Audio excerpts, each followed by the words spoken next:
మేడ్చల్ జిల్లా Jawahar Nagar municipal corporation పరిధి జన్మభూమి నగర్లో కృష్ణవేణి హై స్కూల్ పాఠశాలలో 79వ స్వాతంత్ర దినోత్సవ వేడుకలు ఘనంగా జరిగాయి. ఈ కార్యక్రమంలో ముఖ్య అతిథులుగా మాజీ 14వ కార్పొరేటర్ ఆలూరి సంగీత రాజశేఖర్ విచ్చేసి జాతీయ జెండాను ఆవిష్కరించారు.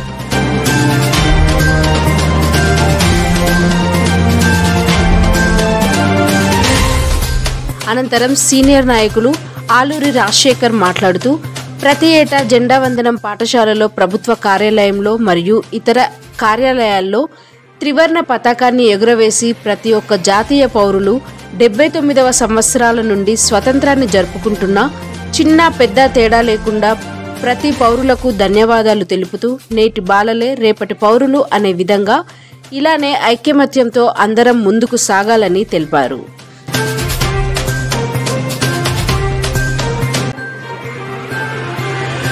ఈ కార్యక్రమంలో పాల్గొన్నవారు మాజీ co-option member Christian, minority Bhuma, Vijayapal, Krishnaveni high school principal, in-charge Chinthala Swapna, ఉపాధ్యాయులు Chinthala Madevi, Indla Preethi, Uma, Shalom, senior journalist Chinthala Vijay Kumar, HRC Chinthala Ganesh, విలేకరి నాగటి స్వామి, రవిశేఖర్ తదితరులు పాల్గొన్నారు.